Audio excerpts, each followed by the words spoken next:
Olá, pessoal, é um enorme prazer estar aqui com vocês, transferindo um pouco de conhecimento. Para quem não me conhece, eu me chamo Jordana, sou de Goiânia. Eu tive um enorme prazer de ter um convívio muito próximo do Dr. Paulo e da Ferrara, por ter feito a minha tese de mestrado e doutorado junto a eles. Então, eu tive a oportunidade também de trabalhar com muitos tipos de lasers e hoje eu acho essa aula extremamente importante. Então, nós vamos falar um pouco sobre técnicas com fento e esses diferentes tipos de lasers. Então, aqui na nossa cidade, nós temos a oportunidade de ter a maioria desses lasers, né? Nós temos o Intralaser, nós temos o Visumax, nós temos o LensX, e nós temos o FS200, nós só não temos o Z8, né? Mas esse Z8 é um laser que nós temos a experiência de trabalhar com ele, já que nosso curso prático sobre anel intristromal é realizado em Maringá e lá o laser que nós utilizamos é o Z8. Então eu vou passar para vocês o que eu gostaria que tivessem me passado quando eu iniciei com a técnica com laser, já que cada laser tem as suas peculiaridades. E o que a gente sabe é que a gente não pode transferir os dados de um laser e implantar em outros lasers, né? Então, por exemplo, eu não posso pegar o diâmetro interno e externo que eu vou utilizar para implantar um anel no Z8 e implantar um anel com intralaser, porque o spot é diferente, as características desses lasers são diferentes. Então, eu vou transferir aqui um pouco de conhecimento do que eu adquiri trabalhando com esses lasers e espero que possa ajudar no dia a dia de vocês. Então, só declarando que eu não tenho nenhum conflito de interesse com nenhum desses lasers que a gente vai comentar aqui hoje. Então, vou iniciar nossa aula falando um pouco sobre o Intralaser. E o Intralaser, para mim, é um dos melhores lasers para fazer anel. E eu vou falar para vocês por quê, das peculiaridades desse laser e por que eu gosto tanto dele. Bom, o Intralaser foi o primeiro laser que foi aprovado pelo FDA. E quais são as peculiaridades dele? O Intralaser, ele provoca um aplanamento muito significativo.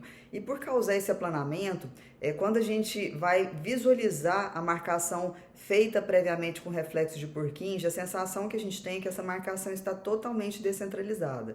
Então é extremamente importante a gente fazer essa marcação e conseguir visualizar depois do aplanamento. Então, normalmente o que eu faço? Eu faço a marcação na lâmpada de fenda, utilizo uma cânula, tá? Então eu marco inicialmente com a cânula, depois eu vou e desepitelizo com uma agulha de insulina, aquela marquinha bem centralizada, e depois vou com a caneta e marco aquela marquinha, tá? Por quê? Porque quando tá desepitelizado, a gente consegue visualizar a marcação da caneta, e eu já fiz o teste sem marcar essa desepitelização e às vezes a gente não consegue visualizar, porque a luz do laser, quando ele está aplanado, não é tão visível assim. E aí, se você não visualizar essa marcação, fica completamente perdido em relação à centralização do anel.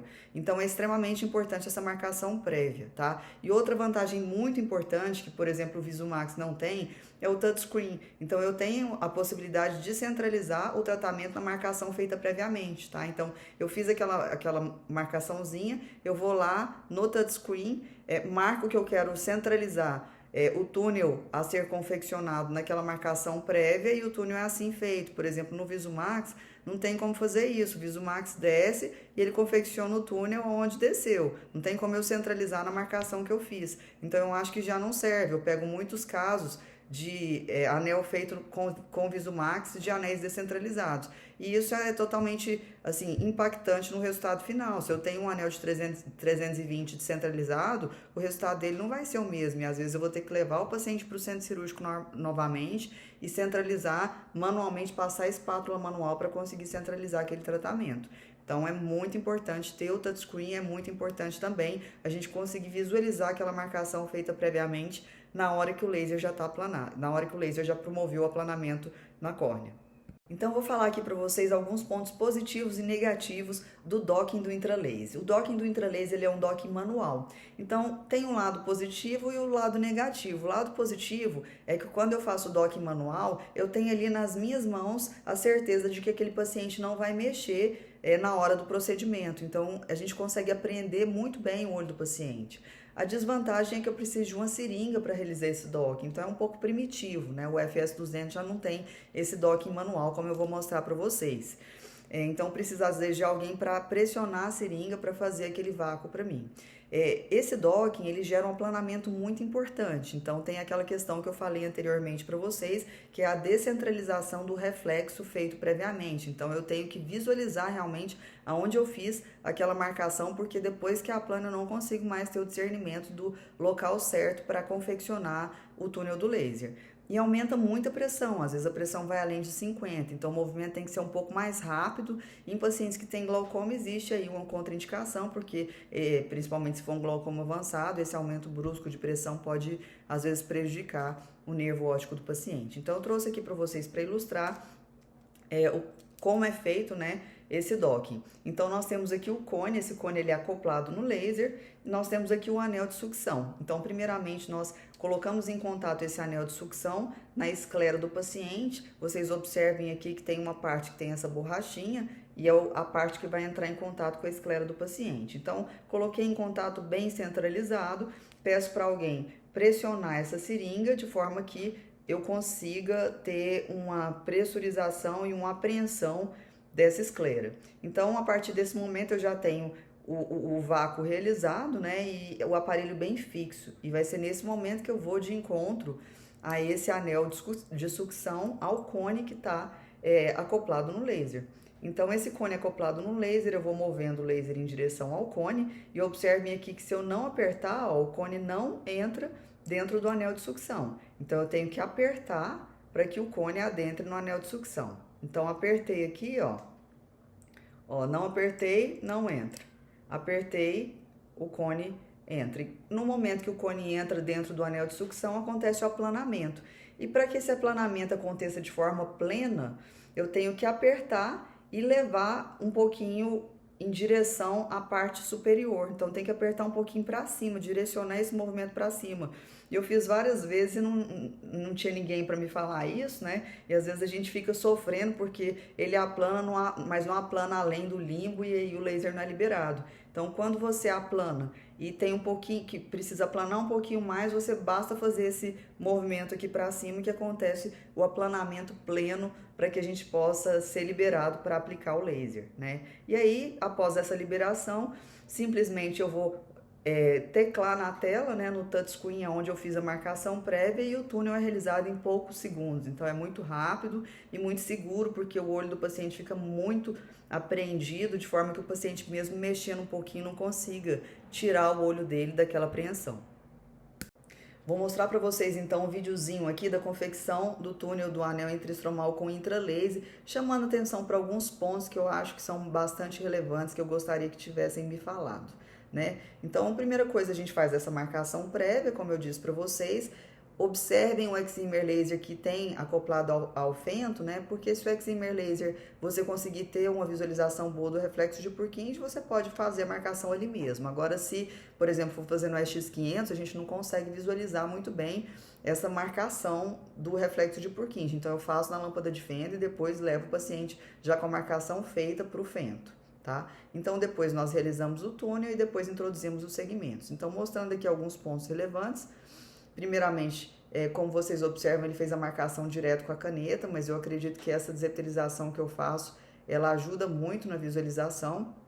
Depois nós acoplamos, centralizamos e acoplamos o anel de sucção com o olho do paciente. Observem aqui que ele foi direto com o anel de sucção na esclera do paciente, e eu gosto de colocar o bléfaro, e eu falo para vocês por quê. Eu já tive a experiência do paciente apertar o olho nesse momento e perder a sucção. Então, perder essa sucção no momento da confecção do túnel não é muito interessante. Então, é interessante colocar o bléfaro para que o paciente não tenha a possibilidade de apertar o olho e perder a sucção. Então, ele colocou aí direto, mas não é isso que eu faço, eu coloco o bléfaro antes e depois a gente faz a apreensão do olho com a sucção manual. Então, o auxiliar que estiver ali com você, ele faz essa apreensão do olho gerando o vácuo com a seringa, como vocês conseguem observar aqui.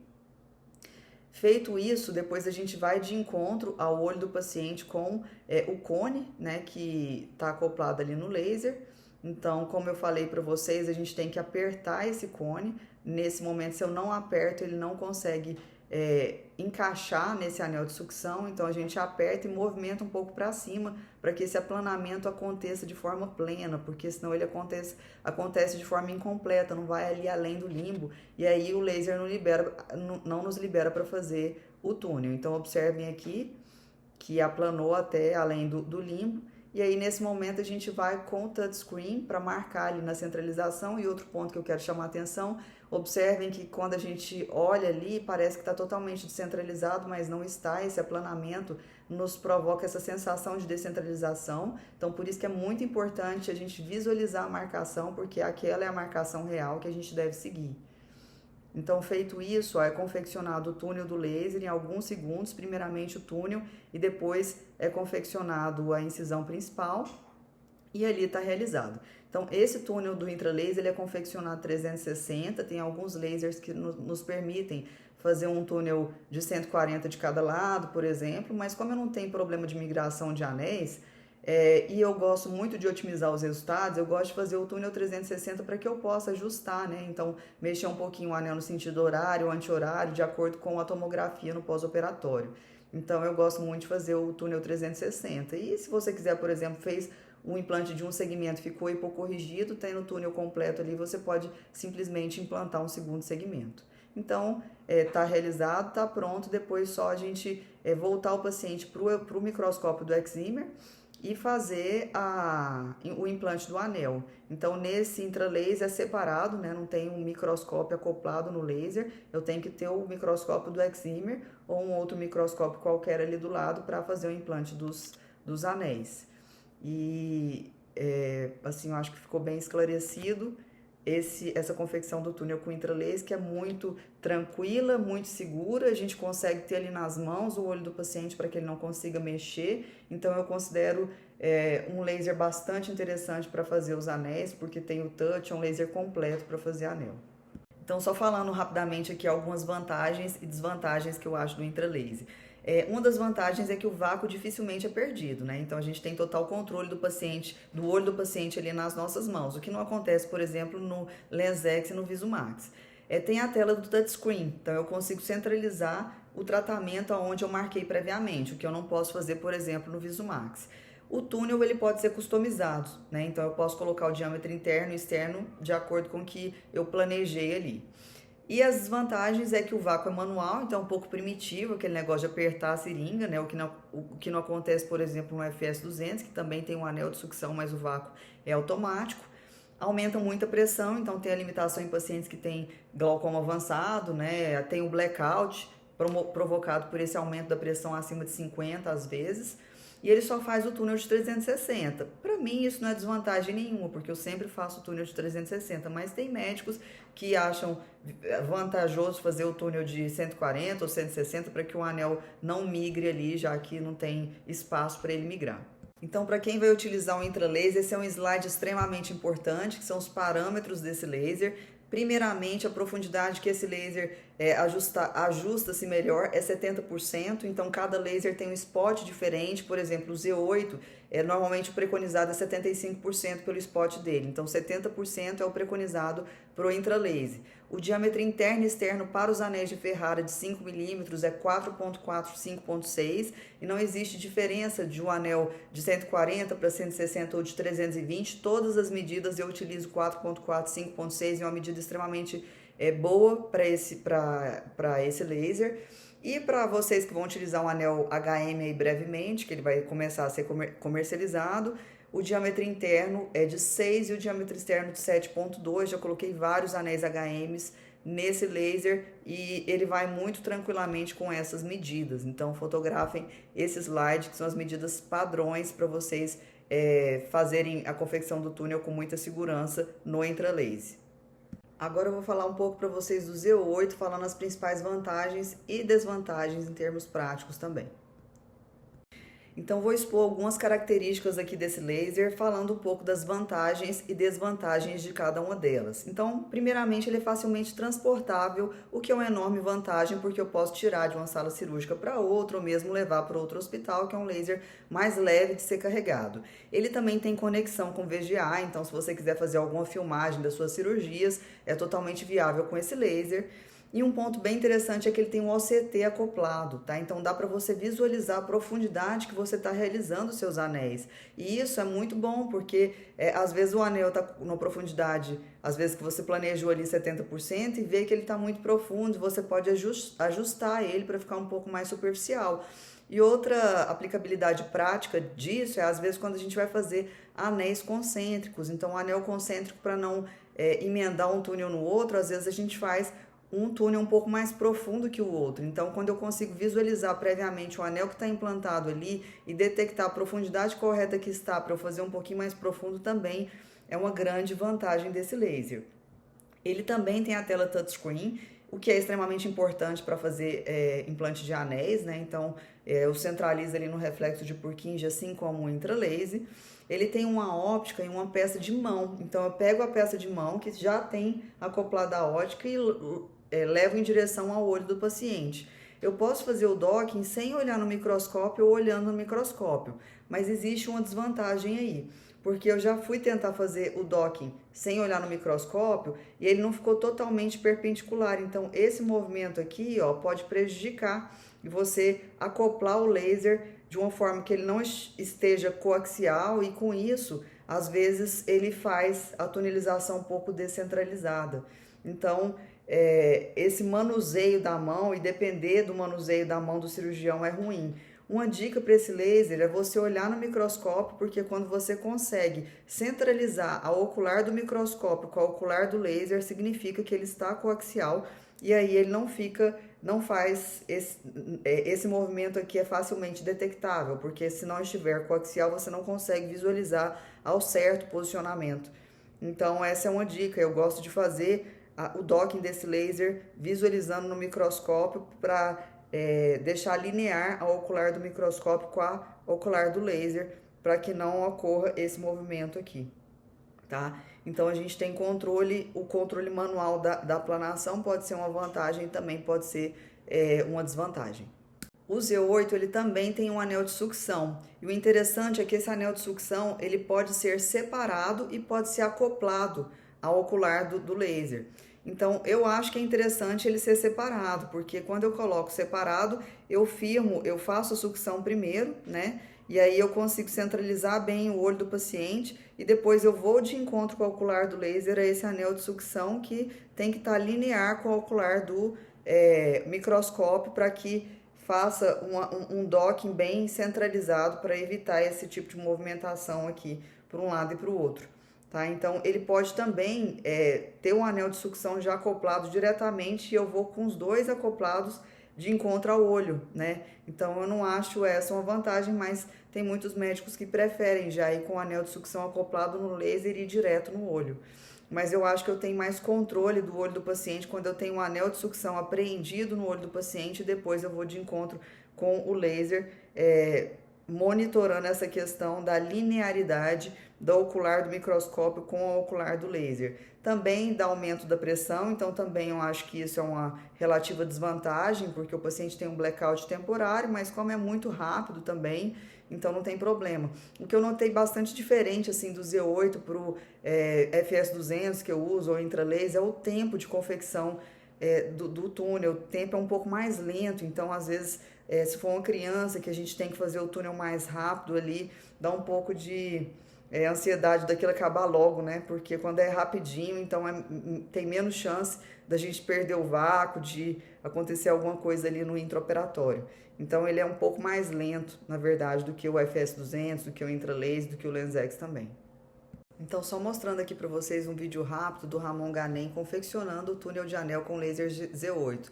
Então, primeiramente, ele faz a marcação prévia, que pode ser feita no microscópio normal, já que o Z8 pode estar ali do lado do microscópio convencional. Depois tem esse anel de sucção, que é um anel manual, é uma sucção feita manual. Depois eu venho com o braço do laser e acoplo com esse anel. E nesse momento a gente já perde a visualização. Podemos olhar direto na ocular do laser ou na ocular do microscópio para ver a centralização, e depois eu direciono meu olhar para a tela do touchscreen. O interessante é que nessa tela do touchscreen, às vezes a gente pode, além de colocar o centro correto, né, marcado previamente, que é o reflexo de Purkinje, eu também posso ajustar o local da incisão com o touchscreen ali. E outra detalhe importante desse laser é que eu posso confeccionar os túneis de tamanhos diferentes. Eu não preciso fazer 360 ou 320, eu posso fazer 2 túneis, por exemplo, de 160 de cada lado, ou 120, ou da forma que eu quiser. Mas isso também não é muito relevante, porque o posicionamento da incisão no anel não é tão relevante assim. O que é mais relevante é o posicionamento do anel e não da incisão.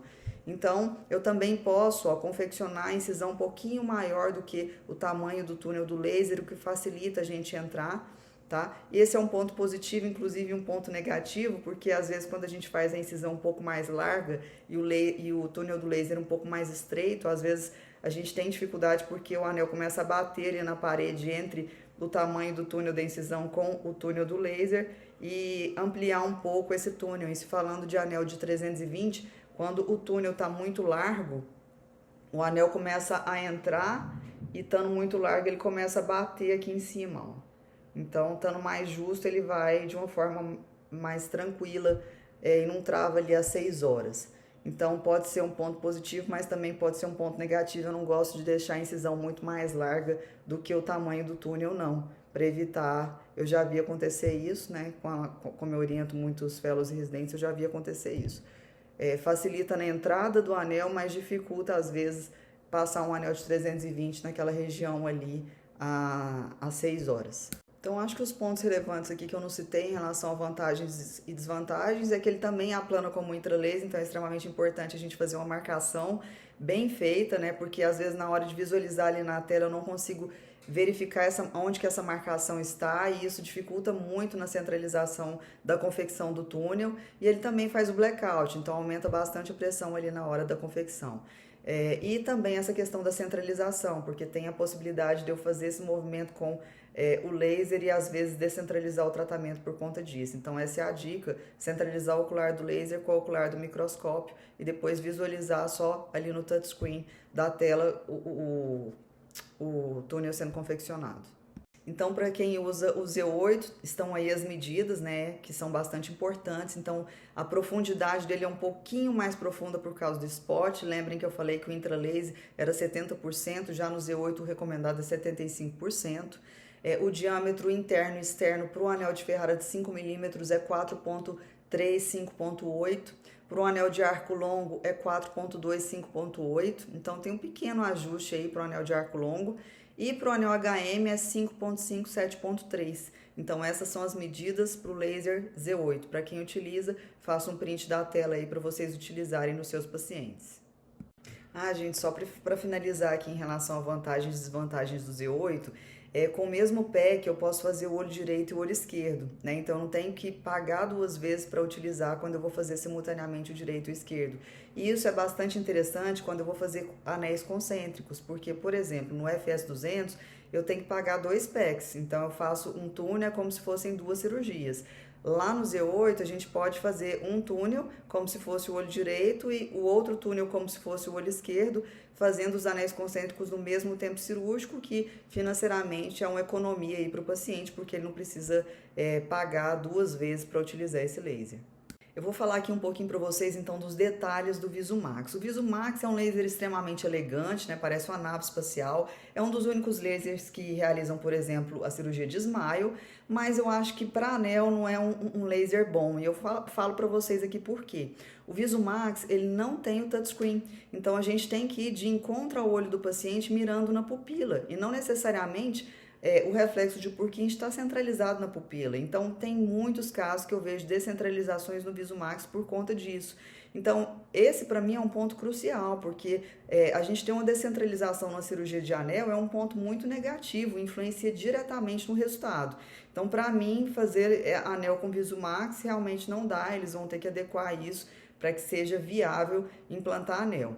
Ele tem algumas vantagens, por exemplo, ele tem um microscópio já acoplado no laser, então eu posso já diretamente olhar no microscópio ali, fazer a marcação do eixo visual, não preciso de marcar em lâmpada de fenda, nem marcar no laser do Excimer, e a gente já consegue implantar o anel no microscópio do próprio VisuMax. É uma sucção automatizada e eu acho isso pode ser vantajoso ou desvantajoso, porque como não tem um anel de sucção, eu não tenho o olho do paciente ali nas minhas mãos. Então, o anel ele vai de encontro ao olho do paciente. E como ele vai de encontro, às vezes alguma mexidinha ali do paciente pode perder a sucção no momento da realização do túnel do anel. Então eu acho que isso me deixa um pouco insegura, como já aconteceu de eu estar realizando a cirurgia e esse túnel, o aplanamento não foi satisfatório e o túnel não ficou completo e eu tive que espatular manual. Então, acho essa característica um pouco desvantajosa em relação ao Visumax. Agora, ele permite, por exemplo, a confecção do túnel do tamanho que a gente quer, não precisa necessariamente ser 360. Ele permite uma certa flexibilidade na confecção do túnel, então ele possibilita com que o cirurgião faça uma incisão um pouco maior do que o tamanho do túnel também. Ele também permite até uma angulação diferente na incisão para facilitar com que esse anel adentre. Mas só de ter essa desvantagem de não conseguir centralizar no reflexo de Purkinje, para mim, o laser já perdeu todos os pontos em relação à cirurgia de anel em especial. Então tem algumas vantagens realmente desse laser, mas eu acho que teria que combinar com esse touchscreen, né, para ser válido. Então, como a superfície corneana é curva, o dock do Visumax também ele assume esse formato mais curvo. Uma limitação que eu encontrei nos pacientes que eu vou fazer com curvas muito acentuadas é que lá tem o limite de curvatura, que eu acho que vai até 55, acima disso. A gente tem que colocar 55 e fazer mesmo o laser, mesmo o paciente tendo uma curva maior do que essa. Então ele tem os tamanhos, né, pequeno, médio e grande. Nele não acontece o aplanamento forçado da córnea, né, evitando artefatos e a falsa ideia da descentralização, como eu já falei que acontece no intralaser, por exemplo, no Z8, como eu falei para vocês também. Mas, em contrapartida, a gente também perde um pouco a segurança ali do controle do olho do paciente na hora da confecção do túnel, porque se o paciente mexe um pouquinho, às vezes a gente perde aquela sucção.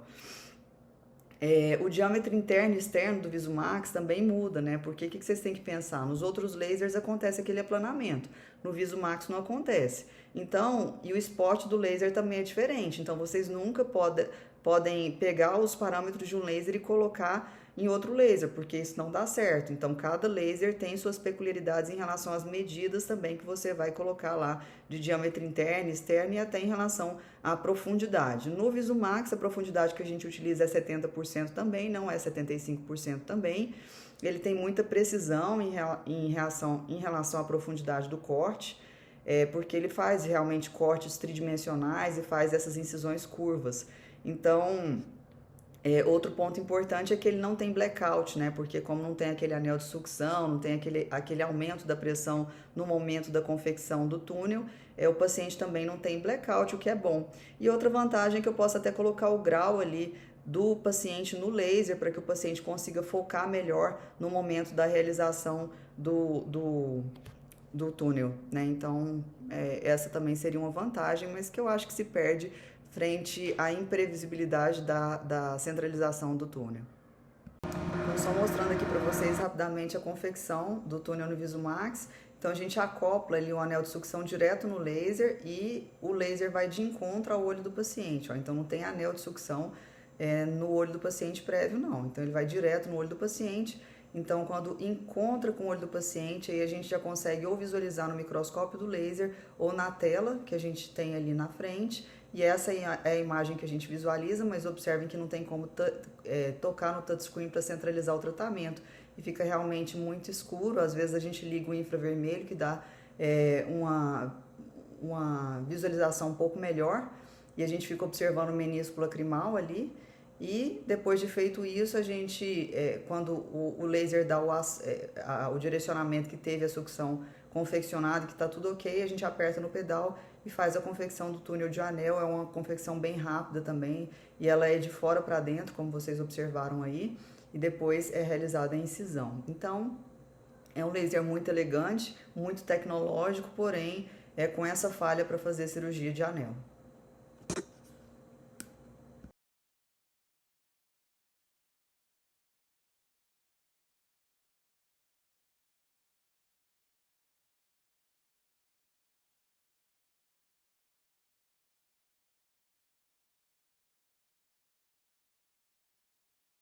Então, para quem tem o VisuMax, tá aí as medidas do laser, são medidas já testadas e aprovadas. Então, para anel de Ferrara de 5 milímetros, o diâmetro interno é de 4,8 e o externo de 6,0.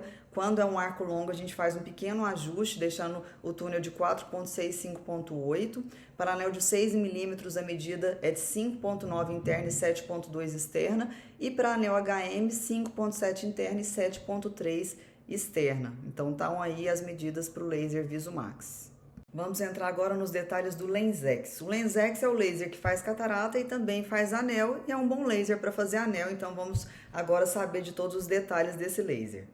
Então, o LensX é um laser bom também para fazer anel, ele tem um monitor com mouse, que eu consigo mexer ali no mouse, apesar de não ser touchscreen, né? E ele também tem um vídeo microscópio guiado pelo OCT, e eu acho isso bastante interessante, porque ele consegue detectar qualquer desalinhamento na cabeça do paciente. Então, é um laser que não tem um anel de sucção, ele também, igual o VisuMax, ele vai direto de encontro ao olho do paciente. Então tem aquela questão de eu não ter controle total do olho do paciente, mas qualquer desalinhamento, em compensação, eu consigo detectar por esse vídeo microscópio e abortar às vezes o procedimento para que aquele túnel não seja realizado de forma incompleta se o paciente mexer. Então o LensX também é um laser muito elegante, que tem as vantagens e desvantagens. Ele, assim como o VisuMax, assume esse formato curvo, né? Então tem o tamanho pequeno, médio e grande também, que vai acoplar de acordo com a córnea do paciente. De acordo com a anatomia da córnea do paciente, ele também não tem um aplanamento forçado por ir de encontro à córnea, o que eu acho que às vezes é ruim, né? Porque eu não tenho controle, como eu falei já para vocês. Ele não tem um aumento da pressurização do olho, então ele não tem também o blackout. Só que é muito sensível ao movimento, né? Em contrapartida, tem o OCT que detecta esse movimento, mas eu me sinto muito mais segura quando eu tenho um anel de sucção, que apesar de causar algumas microhemorragias subconjuntivais no paciente, me dá a segurança de que aquele paciente não vai mexer ali na hora da confecção do túnel. Então, pessoal, eu quero mostrar aqui rapidamente como é feita a confecção do túnel de anel com esse laser. Ó, a utilidade do OCT. Então, a gente vai de encontro ao olho do paciente, ó, encontrou a córnea, a gente observa no OCT que aconteceu esse aplanamento. Então, a gente tem essa barrinha aí para nos direcionar melhor. Ó, essa barrinha ela vai subindo até chegar na marcação amarela, depois na marcação verde. Nós temos que continuar até atingir o vermelho para expandir esse aplanamento. Depois a gente volta um pouquinho até atingir novamente o verde. Nesse momento, após o aplanamento já realizado, a gente pode centralizar o laser no reflexo de Purkinje para que aquele túnel seja realizado ao redor desse reflexo de Purkinje, e nesse momento nós também podemos marcar o local da incisão. Então, se a gente quiser fazer uma marcação prévia do local da incisão, então pode fazer compensação de ciclotorção e tudo. Por exemplo, no intralaser, a gente colocou lá que a incisão tem que ser realizada a 90, não tem como eu mexer nisso mais. E nesse laser aqui, por exemplo, a gente consegue mexer. Então, é um laser também bastante elegante. Eu acho que a desvantagem é a gente não ter total controle do olho do paciente, ser muito sensível ao toque, mas em contrapartida a gente consegue detectar isso no OCT e abortar o processo caso aconteça algum movimento do paciente ali na hora da confecção do laser. Então, é um laser também muito bom para confeccionar, para fazer cirurgia de implante anel.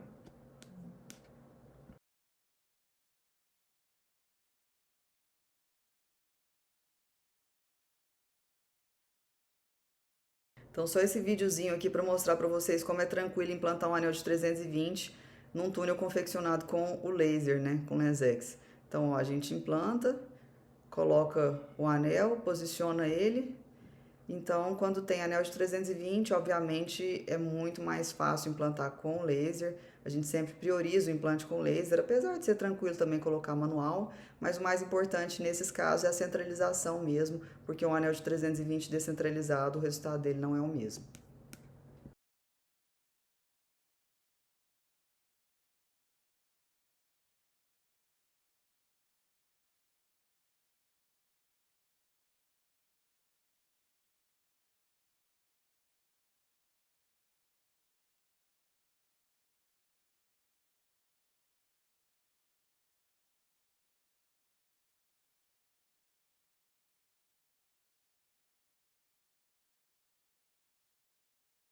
Então, gente, quando você explica para o paciente que ele entende o real motivo e os benefícios de utilizar o laser, a gente consegue sim converter a maioria dos pacientes. então é muito mais previsível em relação à profundidade. Se fica muito superficial com a técnica manual, tem mais risco de extrusão. Se fica muito profundo, o efeito é menor. A gente consegue ter mais controle, né, em relação à centralização desse anel, porque às vezes com a técnica manual a gente precisa da ajuda do paciente no momento do procedimento, e com laser a gente tem total controle ali do olho do paciente, não precisa da ajuda do paciente que muitas vezes não consegue nos ajudar. Então, aqui, só para a gente finalizar com o LensX, os parâmetros são os seguintes: normalmente a profundidade é 75%, para os anéis de Ferrara, para o anel de 5, o diâmetro interno que é preconizado é 4,9 e o diâmetro externo 6,1. Para arco longo, a gente faz um pequeno ajuste, sendo 4,4 5,8. Para o anel de 6, 5,8 o diâmetro interno e 7,4 o diâmetro externo. E quando é arco longo, um pequeno ajuste, fazendo 5,8, 7,6, deixando o túnel um pouquinho mais largo. E para o anel HM a gente ainda não sabe, porque não tem ninguém que está colocando o anel HM que coloca com o LensX. Então a gente vai ter que ajustar ainda para passar esses parâmetros do HM para vocês. Então nós vamos começar agora a falar do FS200, que para mim é o meu queridinho, porque após ter experiência com todos os lasers para fazer anel, eu acho que o FS200 conseguiu reunir todas as vantagens e melhorar em tudo, né? Então o intralaser é ótimo para fazer anel, mas tem a questão da parte manual, que tem que fazer o vácuo com a seringa. Isso não acontece no FS200, e apesar de ter o anel de sucção, que eu acho que é uma enorme vantagem, já que a gente tem o olho do paciente ali nas nossas mãos, eu vou explicar para vocês a diferença. E tem também a ocular, o microscópio já acoplado no laser, né? Então, às vezes não precisa de trocar de sala ali no próprio laser, a gente já conseguiria implantar um anel. Então, eu acho assim, um laser excepcional para fazer implante de anel. Eu vou falar um pouquinho das peculiaridades desse laser para vocês. Então, eu vou mostrar aqui para vocês o passo a passo, falando um pouco das vantagens e desvantagens, depois vou mostrar o vídeo rápido para vocês. Então, primeiramente, nós temos que mexer em dois joysticks, o joystick da maca e o joystick do laser. Então, no joystick da maca, a gente vai, primeiramente, colocar o bléfaro no paciente e centralizar o foco de luzinhas vermelhas cruzando em cima no limbo do paciente. Quando está no limbo do paciente, eu sei que esse é o ponto exato já para a gente fazer a sucção. Então, feito esse passo, a gente vai conectar esse anel de sucção bem centralizado na esclera do paciente, equidistante na parte superior, inferior, nasal e temporal. E quando eu vejo isso, eu já vejo na tela do laser se está bem centralizado. Isso é muito tranquilo de ser visto. Feito isso, a gente conecta esse aparelhinho aqui, ó, o mesmo anel de sucção no laser, tá? E nós vamos fazer uma sucção controlada e automatizada no pedal. Então, eu aperto o pedal e essa sucção, ela é feita de forma muito tranquila, né? A partir desse momento, a gente insere o cone no laser e nós não visualizamos mais, nesse momento, na ocular do laser, e sim na tela que a gente consegue visualizar. Então, nessa tela, a gente vai mexer agora só no joystick do laser e levar ele de encontro ao cone que está conectado no olho do paciente. Então, a hora que eu vejo que ele encontrou e conectou e começou o aplanamento, ele já vai automático e já faz o aplanamento desejado. Então, é muito tranquilo esse aplanamento desejado. Eu consigo visualizar na marcaçãozinha quando é liberado, porque ele fica verde. E nesse momento do laser liberado, a gente aperta o pedal e confecciona o túnel do anel em apenas 6 segundos. É muito rápido, gente. Então, assim, mesmo o paciente sendo ansioso, sendo criança, como é muito rápido, a gente consegue ter o controle da sucção. Então, o paciente mesmo mexendo, ele não consegue perder a sucção às vezes, na maioria das vezes, né? E tem a questão também de ser muito rápido. Então, assim, o Z8 é muito lento perto dele. Então, eu acho que ele reuniu todas as vantagens de todos os lasers para anel. Então, esse realmente é o meu laser queridinho para anel. Então, vou mostrar para você um videozinho aqui que eu tenho. É um vídeo de LASIK, mas como o passo a passo do anel é praticamente igual ao do LASIK, eu achei interessante mostrar. Então, aqui, ó, a gente já começa a centralizar, então, mexendo no joystick da maca, colocamos as duas luzinhas no limbo, né, cruzando por cima. Feito isso, Já está pronto para a gente acoplar o anel de sucção na esclera do paciente, centralizando bem, né? Equidistante superior, inferior, nasal e temporal. E aí a gente já vai mexer no joystick do laser, né? De encontro com o anel de sucção previamente implantado. E quando esse anel de sucção ele encontra com o laser e acontece o aplanamento, praticamente se estiver bem centralizado ele já vai sozinho, né? E eu consigo visualizar se esse aplanamento foi efetivo ou não, através das barras embaixo ali da tela que mostra se está verde, se está vermelho. Então, quando está verde, significa que ok, o aplanamento foi feito de forma satisfatória. E aí sim a gente já pode posicionar e centralizar um anel no reflexo de Purkinje previamente marcado. Então, por isso que eu acho importante a desepitelização, porque às vezes a marcação azul da caneta coincide com essa região central da pupila preta e aí dificulta muito a gente visualizar, né? Então, é feito a confecção do túnel depois dessa marcação feita, ó. E aí pronto, e aí em 7 segundos é confeccionado o anel. Nesse caso aí tá fazendo o flap de laser, que também é bem rápido.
Então, eu considero um laser muito seguro com muitas vantagens. O cirurgião tem o poder de ver o corte ali durante todo o procedimento, ele tem o touchscreen, como eu já disse, que é extremamente importante.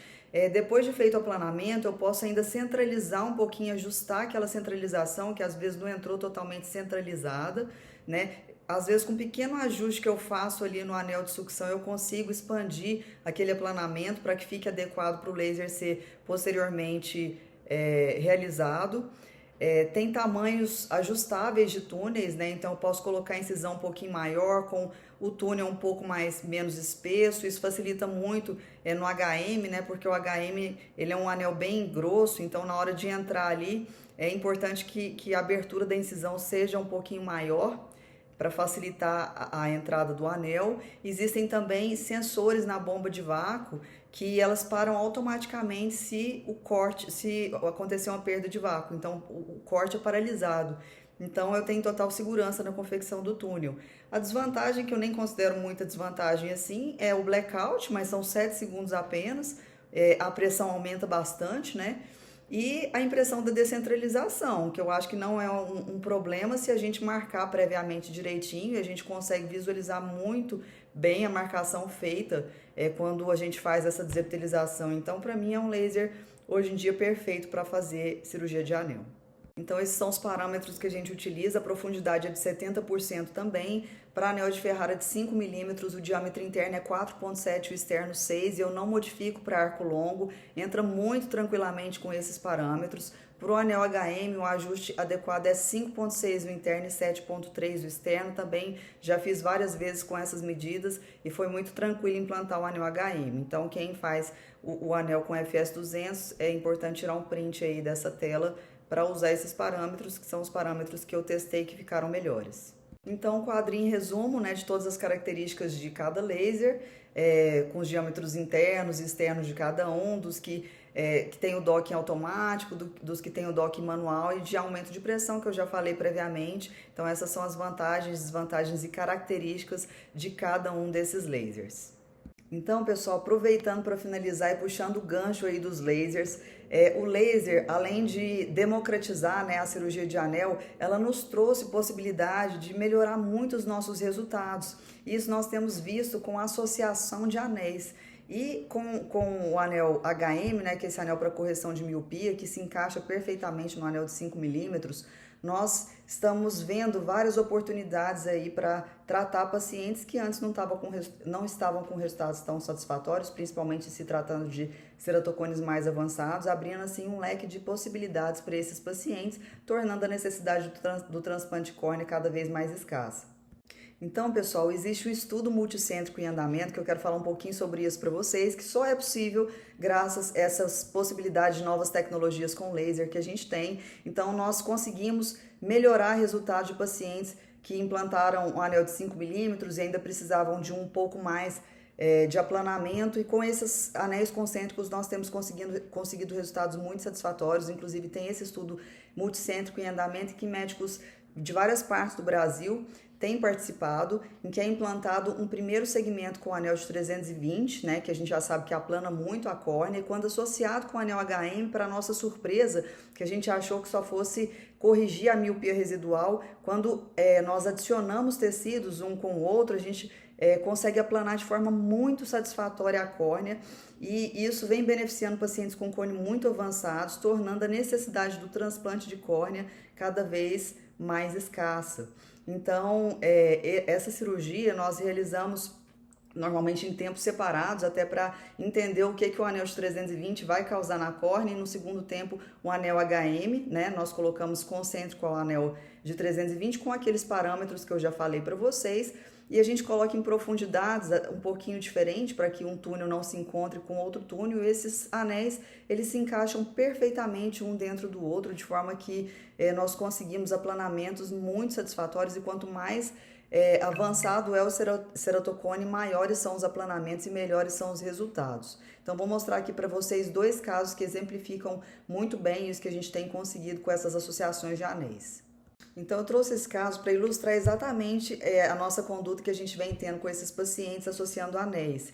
Essa paciente, ela chegou no nosso serviço com o ceratocone dessa forma, né? Ceratocone grau 4, curvatura acima de 60, já tinha tido indicação para transplante de córnea. Nessa época era mais o Orbiscan que era utilizado. E ela teve a indicação, acabou sumindo, fez o transplante em outro serviço e voltou para a gente com a córnea desse jeito, como eu vou mostrar aqui para vocês. Então, a paciente chegou desse jeito no nosso serviço. Ela relata que foi feita uma tentativa de transplante lamelar que não deu certo, ela acabou evoluindo para um transplante penetrante e acabou com esse quadro aí de rejeição, com a córnea toda neovascularizada e com a visão muito ruim, aguardando já um terceiro transplante com um risco grande de não dar certo, já que é uma paciente muito jovem e com a perspectiva ruim desse olho, né? Então, do outro olho que tinha um cone mais ou menos parecido com esse olho que foi transplantado, nós obviamente contraindicamos o transplante, indicamos o anel. Então eu quero mostrar aqui o panorama do que aconteceu com essa paciente no outro olho que nós implantamos o anel. Então ela chegou aqui com esse quadro inicial, com esse cone avançado, né, o K1 de 56 e o K2 de 58, o Kmax era acima de 60, ela tinha menos 10 com menos 2,5 a 80 e chegava a 0,3 de visão. Nós inicialmente indicamos o implante de um anel de 210, ela teve uma relativa melhora com esse anel de 210, ela foi de menos 10 para menos 7 e a visão dela melhorou de 0,3 para 0,5. Bom, teve uma melhora, mas não uma melhora tão significativa. E depois veio os anéis de arcos mais longos, então a paciente retornou no serviço e a gente deu a possibilidade para ela de substituir o anel de 210 pelo anel de 320, já que poderia aplanar mais a córnea dela e a gente observava ali uma hipocorreção, já que o K1 tinha passado de 56 para 52 e o K2 passado de 58 para 55. Então ela tinha ainda uma curvatura muito acentuada que impossibilitava ela de ter uma boa visão e ela não se adaptava com lente de contato. Então, nós substituímos o anel de 210 pelo anel de 320. A paciente foi de menos 7 para menos 4,5, com a visão que passou de 0,5 para 0,7. Então, bom, 0,7 já é uma visão que ela conseguiria fazer as atividades dela do dia a dia, então, muito bem, né? Mas, obviamente, com a qualidade não tão boa. Ainda tinha um K2 aí de 51, que também trazia um pouco de perda de qualidade com a miopia de 4,5. Foi então, né, que com essa associação de anéis, nós tivemos a oportunidade de colocar o anel HM nessa paciente e realmente o resultado foi muito surpreendente, porque nós achávamos que fosse sim melhorar essa miopia dela, mas não que ela fosse chegar a 20/20. Então a paciente melhorou mais ainda a curvatura, observem aqui que passou de 49 o K1 para 47 e o K2 que estava de 51 com o segmento de 320 passando para 49 e a paciente com uma qualidade de visão boa e com 20/20 de visão. Então esse caso ele veio demonstrar, né, a possibilidade aí que a gente tem de retomar a visão desses pacientes sem a necessidade de um transplante. E aqui, só para a gente ter uma perspectiva, né, do olho direito, dessa forma, cheio de neovasos, aguardando para fazer um novo transplante, um terceiro transplante, e o olho esquerdo com uma visão de 20/20, com menos 2 de miopia, com menos 2 de astigmatismo 85, e sem correção ela chegava a 0,6 de visão. Então, realmente, o resultado com essa combinação de anéis, principalmente em pacientes que não têm cones muito extremos, assim, chegando a 80 de curva. Então, quando chega a uns 65, assim, a gente consegue restabelecer muito bem com essa associação de anéis. Para finalizar, pessoal, eu quero mostrar para vocês esse último caso de uma nova abordagem para casos de degeneração marginal pelúcida verdadeira. Então, esse paciente com 47 anos, motorista, com degeneração marginal pelúcida verdadeira, não tinha acuidade visual satisfatória nem com lentes esclerais. Então, ele chegou falando que não conseguia adaptar com as lentes e a gente observava que quando ele colocava a lente, o soro saía todo de dentro da lente. Então, ele não conseguia ficar muito tempo com essa lente, algumas horas apenas. No olho direito ele chegava a 20/50 de visão, sem correção, e do olho esquerdo conta-dedos a 1 metro. Então, com a refração, com a correção do direito, ele chegava a uma visão muito boa, de 20/25, com menos 1,25, menos 2,5, 85, não melhorava nada, independente da refração que a gente colocava. Então, por isso, ele estava já planejando se aposentar, porque para ser motorista profissional precisa de uma visão binocular, e ele não tinha e não conseguiu usar as lentes de contato. Então, pessoal, o tema do meu mestrado foi sobre anéis de 140 em pacientes com casos de pelúcida e pelúcida-like. Então, a gente vai adquirindo conhecimento e vai vendo novas perspectivas de tratamento para esses casos. Então, eu vendo um paciente como esse, com pelúcida verdadeira, com astigmatismo de 10, como eu vou mostrar para vocês, e com encurvamento muito acentuado inferior, e já sabendo que o anel de 140 pouco aplana a córnea, mas corrige muito o astigmatismo, eu pensei, bom, se eu colocar um anel de 140, eu vou corrigir o astigmatismo desse paciente, mas não vou corrigir esse encurvamento acentuado nessa região inferior. Então, era um paciente que precisava renovar a carteira de motorista dele, que morava fora, então eu optei por fazer os dois segmentos no mesmo tempo cirúrgico, o de 140 junto com o HM, mas eu só tinha um HM de 320, né? Então foi então que eu resolvi seccionar o anel HM de 320 para que ele se tornasse de 210, já que eu não queria que aplanasse essa região superior e o paciente não tinha uma miopia muito acentuada, então eu imaginei que eu pudesse até hipercorrigir, hipermetropizar esse paciente caso eu implantasse o segmento com o 320, né, e não 210. Então, isso que eu fiz eu quero mostrar aqui para vocês. Foi feito com FS 200 no mesmo tempo cirúrgico. O túnel interno tinha medido de 4,76 e o túnel do anel HM foi de 6,1, 7,2, feito em profundidades diferentes. Então, pessoal, o que eu quero mostrar aqui para vocês é que o resultado foi muito surpreendente. Às vezes as características tomográficas não condizem com o que a gente tem de resultado visual. Então, olha só, o astigmatismo pré-operatório era de 10, né? Então diminuiu para 7,7. Aí vocês falam, não, mas o astigmatismo continua muito alto. Mas o que eu quero que vocês observem é essa região central. Então, quando a gente consegue regularizar essa região central, o paciente tem melhora muito importante na visão. Então, o paciente ele ficou com a região central muito mais regular. E isso impactou diretamente no resultado cirúrgico dele, porque a acuidade visual sem correção no pré-operatório, que era do lado direito de 20/30 e do esquerdo de conta-dedos, no pós-operatório sem correção passou a 20/60. O paciente não melhorava, né, antes do anel, quando a gente colocava qualquer tipo de correção, e depois do anel ele ficou com essa refração de menos 2,5 com menos 2,25 a 80 e uma visão de 20/25. Então isso viabilizou com que o paciente tirasse a carteira de motorista dele, restabeleceu a visão desse paciente com óculos, né, e o paciente ficou muito bem, então mostrando aí uma nova perspectiva de tratamento para esses casos de degeneração marginal pelúcida muito assimétricos. Então, realmente, essa associação de anéis vem nos trazendo resultados muito surpreendentes e nós estamos muito felizes. É o que eu queria mostrar aqui para vocês nessas novas perspectivas que nós temos de tratamento para cones avançados e para esses casos de pelúcida.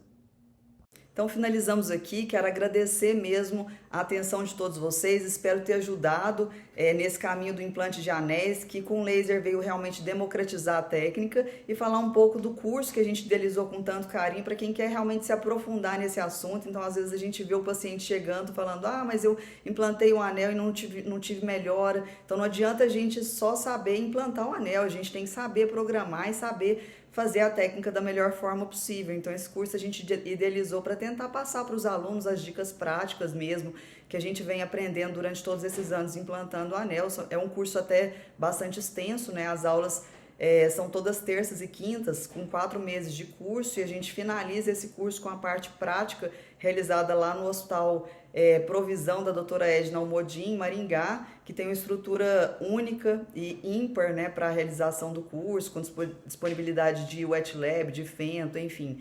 Quem tem o interesse de aprofundar, está aí a oportunidade. E para quem tinha dúvida onde buscar literatura sobre o assunto, nós conseguimos reunir expoentes no nome do ceratocone no Brasil e no mundo, né? Tem convidados estrangeiros também. A gente tem o privilégio de ter o Dr. Paulo Ferrara conosco e isso nos possibilita ter uma experiência maior do que a experiência que outros países têm com implante de anel. Nos Estados Unidos, por exemplo, que só é autorizado o implante com Intacs, que é um anel implantado numa zona óptica mais exteriorizada, não tem o mesmo efeito, principalmente em pacientes que têm ceratocone, então a experiência deles é um pouco ruim, até um pouco escassa em relação aos anéis. Então nós idealizamos esse livro com o objetivo de democratizar essa experiência, essas informações que a gente tem, o benefício de tê-las, né, e de beneficiar com isso cada vez mais pacientes. Então, gostaria de agradecer a todos pela atenção e pela oportunidade de estar participando desse curso com vocês. Fica aí meu muito obrigada.